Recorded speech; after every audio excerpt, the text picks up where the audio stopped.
Do you know anything offhand in the law that would stop a subsequent president from just saying we're no longer following that executive order? Well, I mean, as long as this executive order is in place, that would be, in the first instance, something that would prevent it. Again, with questions of this magnitude, one would hope in the future, if a president considered any modification of that they would go back to the Office of Legal Counsel and seek an opinion. And we've talked about the OLC being so the gold standard stays out of politics, people respect it, and I know they do, not just within the White House, but with other, obviously other departments, the Department of Commerce, Department of Transportation may ask for an OLC memo, and it usually has virtually the power of law with that department when it comes down. But we find Mr. Bybee and Mr. Yu worked at OLC at the White House. Involvement when what they did was extraordinary. Then the then White House counsel, Alberto Gonzales, marked up their draft memos. Mr. Gonzales described David Addington, then counsel to Vice President Cheney, as an active player in the drafting of the first so-called torture memo. Former Deputy Attorney James Comey told OPR there is significant pressure on OLC from the White House, particularly Vice President Cheney and his staff. He then added, and this is rather chilling, you'd have to be an idiot to not know what they wanted. And former Deputy Attorney General Comey said that the Justice Department leadership believed the acting head of OLC, Daniel Levin, was forced out because he had not delivered on what the White House wanted, interrogation. I mentioned my conversation with Robert Kennedy when I was a law student. Obviously, as a young law student, I mean, I think I was 23 at the time. I was a few months before I was going to graduate from Georgetown. You can imagine how awestruck I was just to be in, no matter who was Attorney General, be in the office. But to hear him state so emphatically they had to be independent. When I became a prosecutor, state's attorney in Vermont, I never forgot that. And I would get calls from, in fact, once from my predecessor here in the U.S. Senate, and basically hung up the phone on him because he wanted to talk about a friend who'd been picked up and what might be done. I told the governor's offices that they could not, I'd have to make that decision. If I made a bad legal decision, the courts would overturn it. Now, you're a career prosecutor, you're a longtime employee of the department, you have been a career prosecutor. Is it common in your experience with the White House to be so intimately involved in the drafting of an OLC opinion?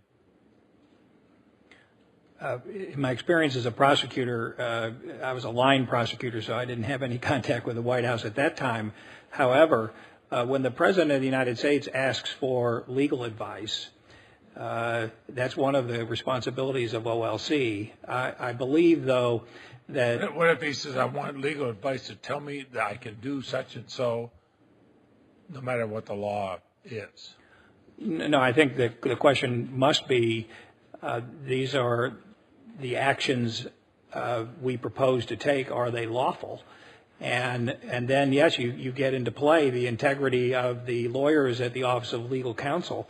And there is a long history there, and lawyers want to be in that office in part because of the independence and integrity that they've demonstrated historically. And I do think that continues based on my contact with the Office of Legal Counsel since I've been acting Deputy Attorney General. And in fact, I meet with a representative of OLC, the head of it, at least once a week if I can. But I do think that there are things in place that help ensure the integrity of the Office of Legal Counsel. For example, they do communicate with White House counsel, but there are regular meetings in which the Attorney General and the Deputy Attorney General are also present. So they are there because it is as a result of the delegation of authority from the Attorney General to the Office of Legal Counsel that they are able to fulfill this responsibility. Also, what the office does is they have a robust system of soliciting views from agencies that are interested parties in their legal analysis, and that helps because it brings to bear to their analysis the analysis of a variety of parties. And I think that process is part of what will help to ensure the integrity of those decisions. At the end of the day, you have to have people with integrity, people that are strong to be able to render these difficult opinions. But I think that is what's going on in the Office of Legal Counsel today.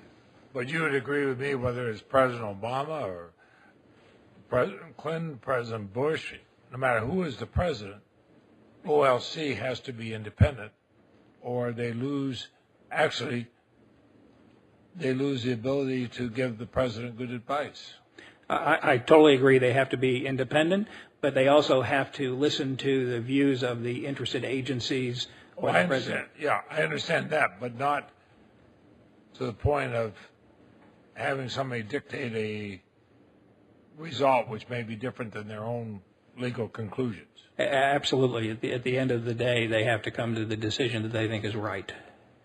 In his review of the OPR final report, Mr. Margolis describes a group that is reviewing the OLC memos as a limited and sophisticated audience, suggesting the players involved would have been aware that Mr. Yu's assessment of the Commander-in-Chief authority represented the most aggressive view on the topic. I have a hard time buying that. I'll tell you why. Even White House counsels are not experts on every single area of the law, which is why you have an Office of Legal Counsel.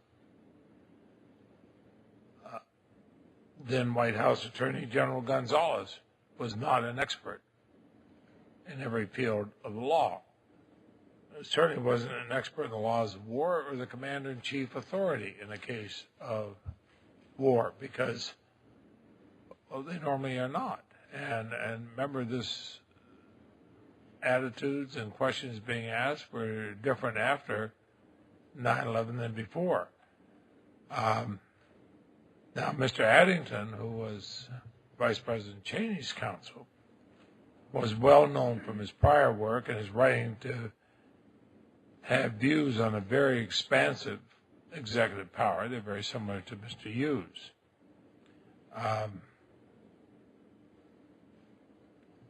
Now, I feel that as OLC clients, both Mr. Gonzalez and Mr. Addington would have been better served by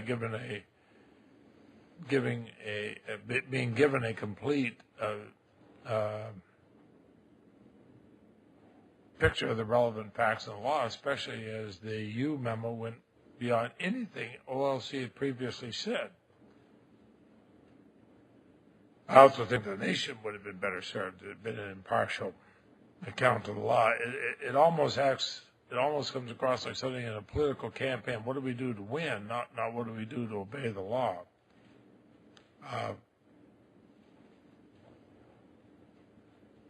Was there poor action as a lawyer by Mr. Yu that would present a one-sided articulation, what even Mr. Margolis called the most aggressive interpretation of the Commander-in-Chief powers?